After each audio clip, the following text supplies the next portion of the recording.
Mine eyes have seen the glory of the coming of the Lord. He is tramping out the vintage where the grapes of wrath are stored.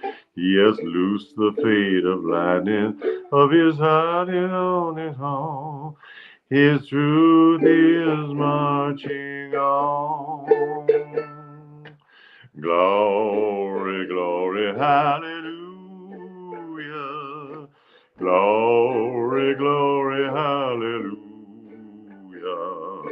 Glory, glory, hallelujah. His truth is marching on. Let's try that first verse again with the lyrics as written. Mine eyes have seen the glory of the coming of the Lord. He is tramping out the vintage where the grapes of wrath are stored. He hath loosed the fateful lightning of his terrible swift sword. His truth is marching on. Glory, glory, hallelujah. Glory, glory, hallelujah. Glory, glory, hallelujah. His truth is marching on. I have seen him in the watchfires of 100 circling camps. They have builded him an altar in the evening dews and damps. I can read his righteous sentence by the dimmed and flaring lamps. His day is marching on. Glory, glory, hallelujah. Glory, glory, hallelujah. Glory, glory, hallelujah. His truth is marching on. This is a nice abolition song in the spirit of the Declaration of Independence and Independence Day and liberty in general, and the abolition of slavery and the abolition of, let's say, all forms of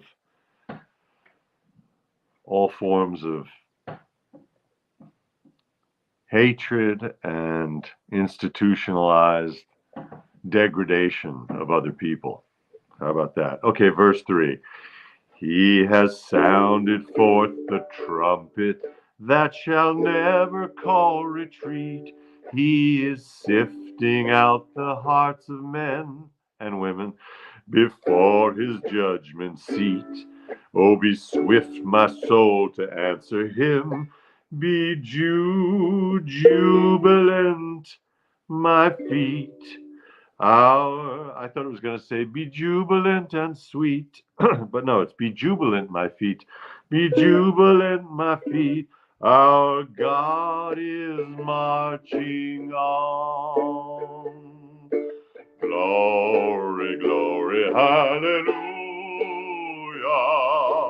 Glory, glory, hallelujah. Glory, glory, hallelujah. His truth is marching on.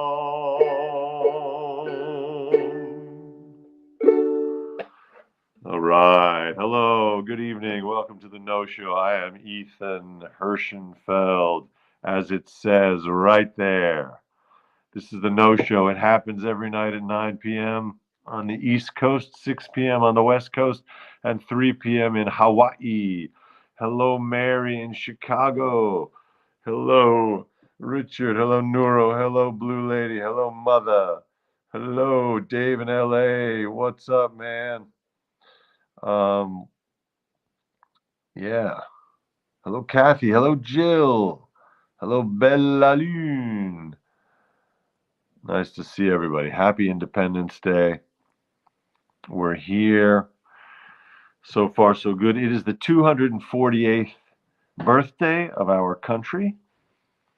If you take the numbers 248, if you multiply 2 by 4, that's 8. So 8 and 8 is 88. 88 is the number of keys on a piano.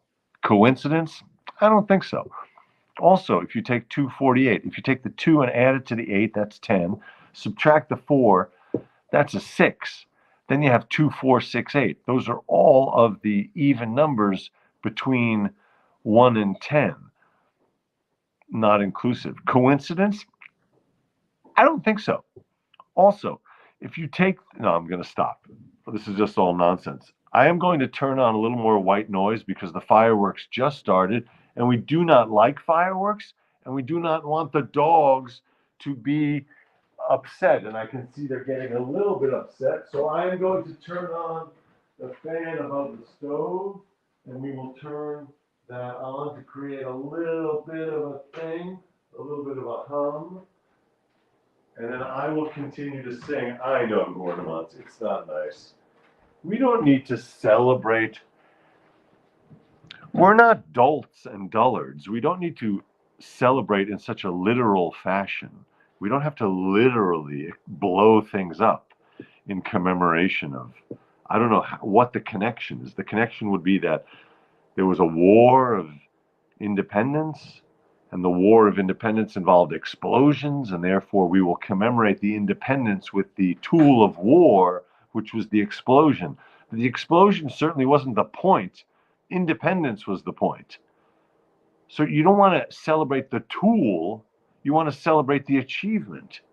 So we should think about possibly a little bit more of an intelligent, maybe, dare I say, poetic manner of celebrating the independence of our country than blowing things up and disturbing the animals and disturbing the environment.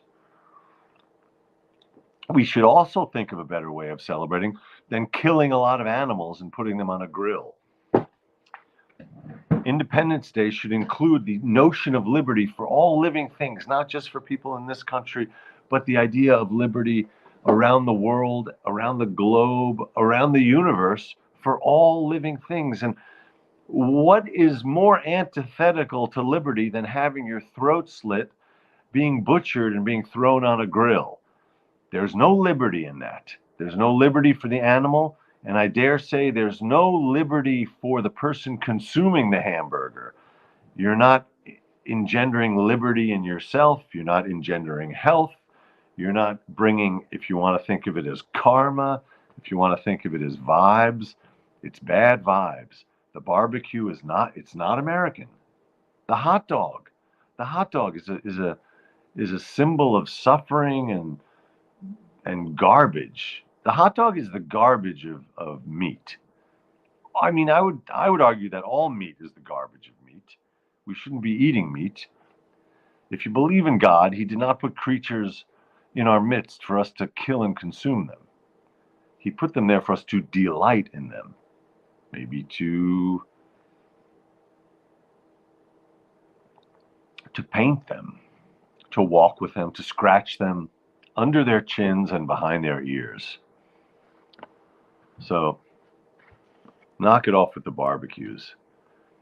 And knock it off with anything that's just a tradition. Tradition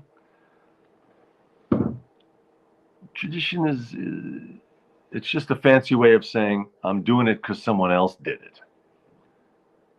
Anyway, that's a little bit of my opinions about Independence Day. America, 248, happy birthday to the United States of America. I remember the 200th pretty well. That was known as the bicentennial. And then we're just 2 years away now from the bi and a half centennial. I think that's what it's called in Latin, bi and a half. And, it's really up in the air at this point. Is that going to happen? How's that going to happen? You can easily see how a fascist regime will enjoy and exploit the trappings of a holiday like July 4th. You already saw it in 2018 when he had some celebration. He who shall not be named had some celebration at Mount Rushmore, clearly suggesting to his cult members that his face should end up on that mountain also. I think he even said that. By the way, you shouldn't be carving into mountains anyway. Leave the mountains alone, like you leave the cows alone. But in any case, you can see how, God forbid, he gets back into power, the 4th of July will be exploited, and that 250th will be just a big fascist hootenanny. So it's a terrible thought. So we still have a choice. We still have choices. In some states, you still have a choice. La la la la la la la la la la la la la la la la. His His truth is marching on. Glory, glory, hallelujah. Glory, glory, hallelujah. The Battle Hymn of the Republic. It's a nice story behind that song because it was written by these abolitionists. So, Battle Hymn, it's also known as Mine Eyes Have Seen the Glory, and it's also known as Glory, Glory, Hallelujah. An American patriotic song written by abolitionist writer Julia Ward Howe during the Civil War. Howe adapted her song from the soldier's song John Brown's Body in November 1861. This is Wikipedia, by the way. Thank you, Wikipedia. It was first published in the Atlantic Monthly in February of 1862.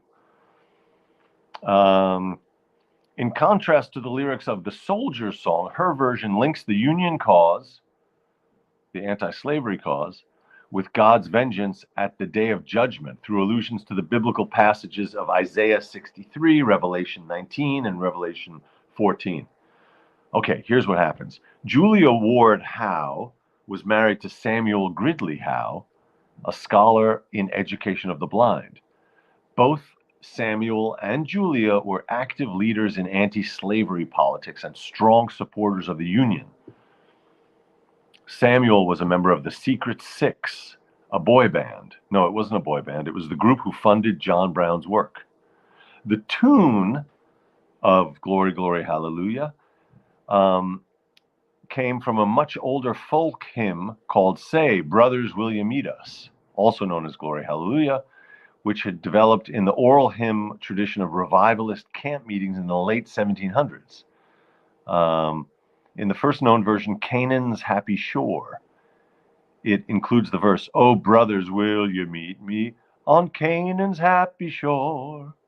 And then the chorus, there we'll shout and give him glory, for his glory is his own, for glory is his own. There we'll shout and give him glory. There we'll shout and give him glory. There on Canaan's happy shore when we cross over into the promised land. There we'll shout and give him glory, for glory is his own. So that was the original. Interesting. All right, I recommend you read that. There's a lot more on this song. Very cool. Glory, glory, hallelujah. An abolitionist couple wrote it. I'm right near the end. I'm reading the Colson Whitehead novel, The Underground Railroad. So this stuff is all fresh in my mind and in my imagination. The abolition movement, people risking their lives for the sake of freedom, and also breaking the law. That's what we have to remember. Breaking the law. Slavery was the law of the land in the South, and I guess not just in the South at a certain point. And even in the North, there were slaves. There were slaves in New York. There were slaves all over. So it was a legal institution. So it's important to remember. Did you see that magic act? I took off the sweatshirt. I took off this sweatshirt, and this T-shirt was underneath it. All right. Excuse me while I scratch an itch on the roof of my mouth. I didn't think you needed to see me scratch an itch on the roof of my mouth. Because to you, without an exclamation, without an explanation, it would have looked like I was just sticking my finger down my throat. Glory, glory, hallelujah. I got my old ukulele back, like I said. They have these new knobs on it. It's very nice, but man, it's okay, it's in tune, but it loses its tune. You have to tune it so frequently. It's just weird. It's a weird instrument. Okay. Here comes another patriotic song. That was 23. Here comes 32. 23. 23.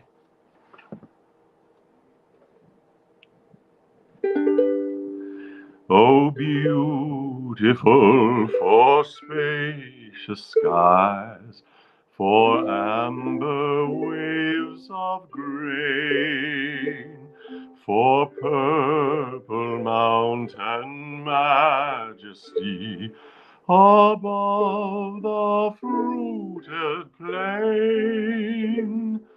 I'm going to sneeze. I'm allergic to fruited plains. Excuse me.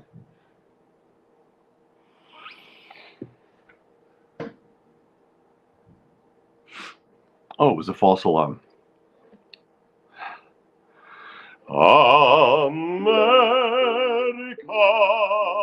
America, God shed his grace on thee, and crown thy good with brotherhood, from sea to shining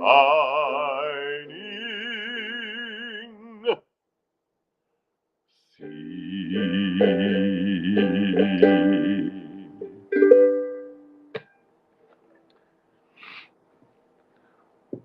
Oh, beautiful for spacious skies, for amber waves of green, oh, purple mountain majesty above the fruited plain. America, America, God shed his grace on thee, and crowned thy good with brotherhood, from sea to shining sea.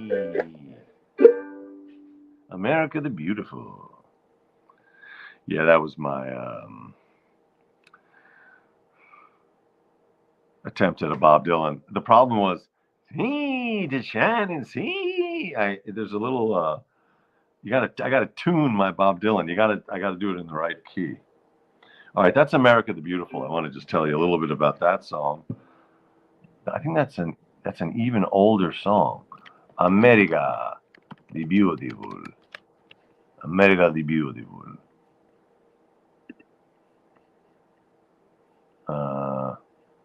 Oh no, it's a little newer. A patriotic American song. Lyrics by Catherine Lee Bates and music by Samuel Ward, the choir master at Grace Episcopal Church in Newark, New Jersey. Interesting. The two never met, the lyricist and the composer. Bates wrote the words of the poem, originally entitled Pike's Peak. It was first published in the July 4th, 1895 edition of the church periodical, The Congregationalist. At the time, the poem was titled America. America. By the way, the explosions are still going on outside. Quiet down out there.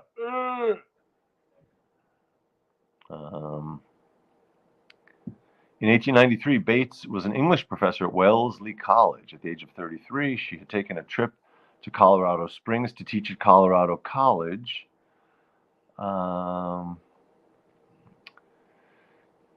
Several of the sites on her trip inspired her, and they found their way into her poem including the World's Columbian Exposition in Chicago, the White City with its promise of the future contained within its gleaming white buildings, the wheat fields of North America's heartland, Kansas, through which her train was riding on July 16th, and the majestic view of the Great Plains from high atop Pikes Peak. Okay, so maybe that's the Purple Mountain. That must be the Purple Mountain. I was curious, why is the mountain purple?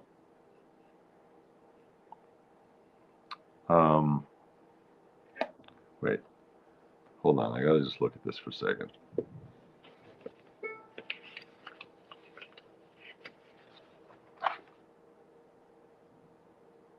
Yeah, all right. Yep. Oh, Pikes Peak. Okay, Pikes Peak, yeah. Yes, Kathy Bates. It's the other Kathy Bates I meant to mention. The words were by Catherine Lee Bates, no relation to the masterful actress from Misery and many other movies, and the Titanic.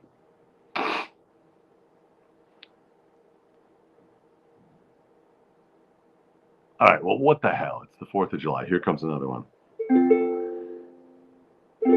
My country, 'tis of thee, sweet land of liberty. Of thee I sing, land where my fathers died, land of the pilgrim's pride. From every mountainside, let freedom ring. Music. This was written by Thesaurus Musicus. No, that's the thesaurus of music. That's where the music is from. The words by Samuel Francis Smith. All right, one more. All right, now the big one. The one we all know and have possibly ambivalent feelings about. The one that became our national anthem, I think only 90 years ago. The one that's a little bit too martial and violent for my tastes as an anthem. It's from 1814. The words are 1814. Francis Scott Key. And he was inspired seeing the explosions over Fort McHenry in Maryland, Baltimore Harbor, maybe, the War of 1812.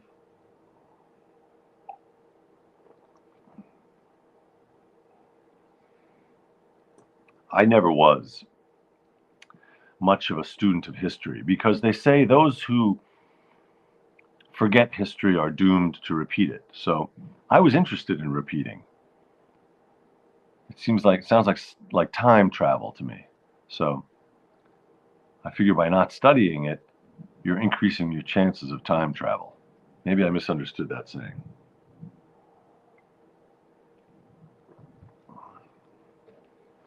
Well, this is going to be apt with explosions going on outside.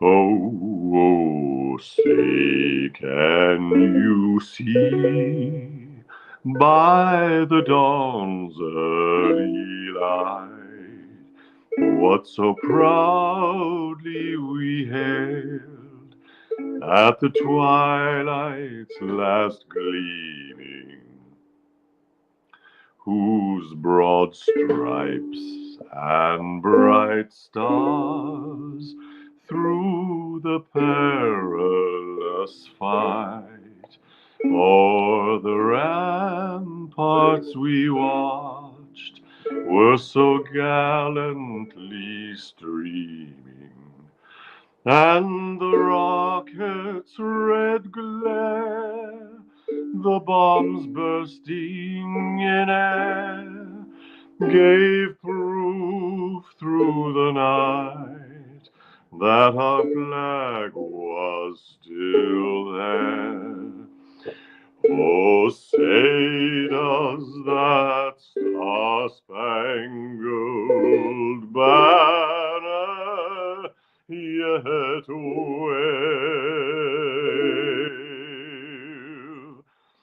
o'er the land of the free and the home of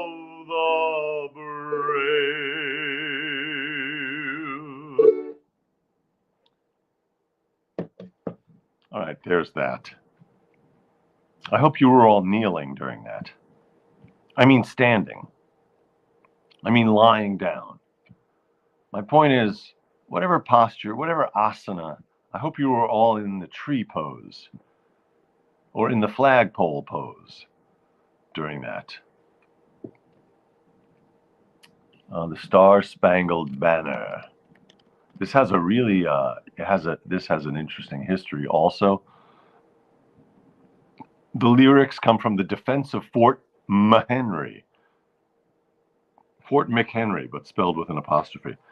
Written by American lawyer Francis Scott Key on September 14th, 1814, after he witnessed the bombardment of Fort McHenry, Battle of Baltimore. The British Royal Navy bombarded it. Okay. The poem was set to the tune of a popular British song. It's a British song, people. Written by John Stafford Smith for the Anacreontic Society, a social club in London. Smith's song was called To Anacreon in Heaven, or it was known as the Anacreontic Song. So that's what that song is. That's the Anacreontic Song. So everyone needs to relax about kneeling or taking a knee or saluting. It's just an English social club song.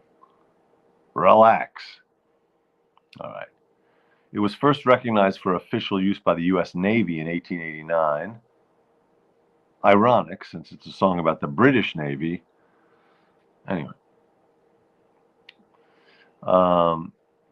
In 1931, the U.S. Congress passed a joint resolution making the song the official national anthem of the U.S. President Herbert Hoover of blessed memory signed that into law.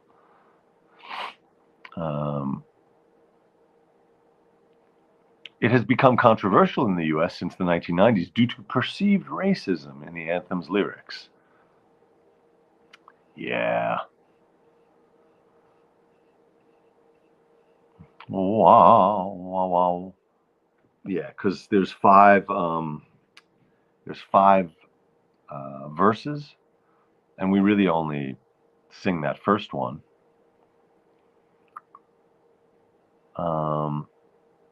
Again, check it out on Wikipedia. Go to Wikipedia, look up the Star-Spangled Banner, and read all 5 verses. But here's an interesting thing, which I would like to share with you.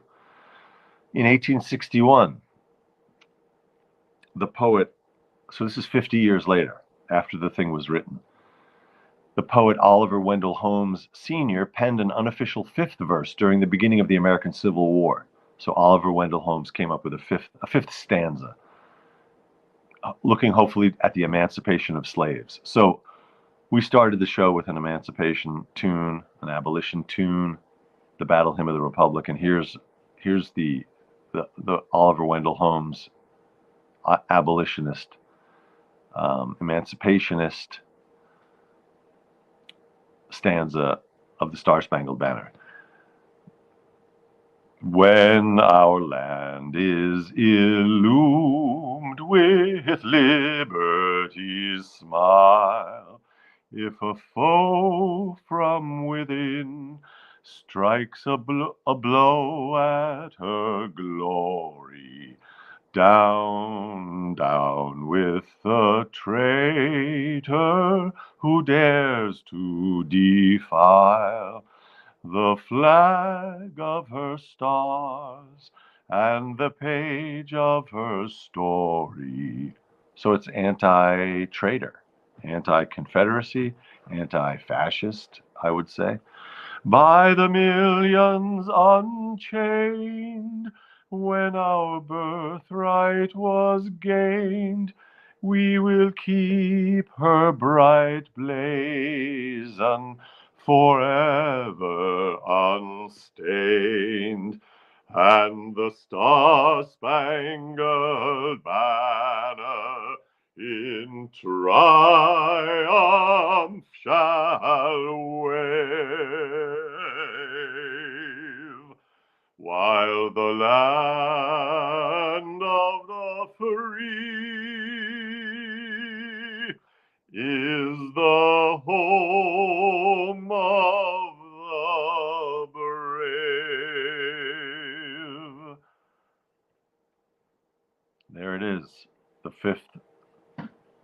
fifth verse.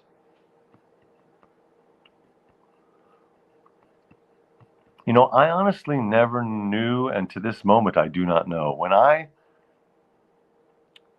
Well, I think I do know if I give it a little thought, but I always thought that it was a nod towards the Native Americans, the very last word. I thought it was the land of the free and the home of the brave. In other words, an acknowledgement in the song that this is the land that we took from the Native Americans. But I don't think that's what it is. I think it's the land of the free and home of people who are brave is what they mean. But I like to think that the song acknowledges the theft of the land and the genocide. All right, on that happy note.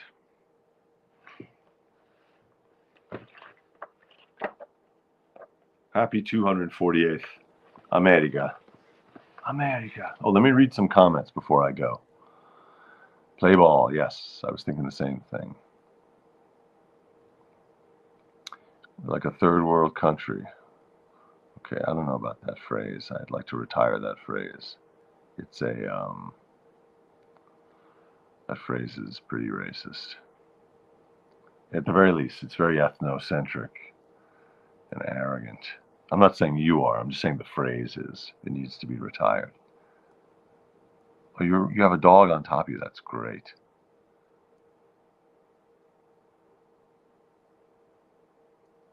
Okay, listening to the Star Spangled Banner in your recliner with a dog on top of you. Very nice.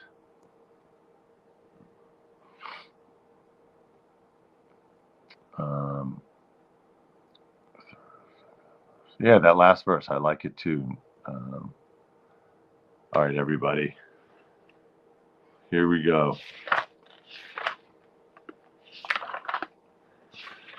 Beautiful dreamer, wake up to me.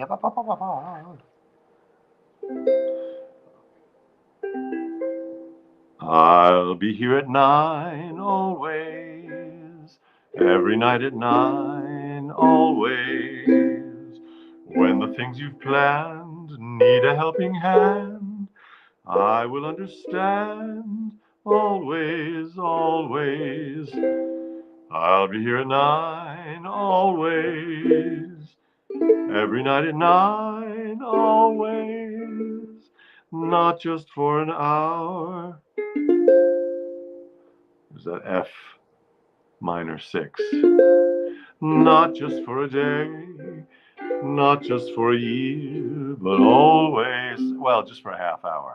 I'm here at 9 for a half hour and a little bit every night. Thank you very much for your eyes, your ears, for all of your senses, and for your attention. I look forward to singing and talking with you tomorrow night and thereafter. Sweet dreams.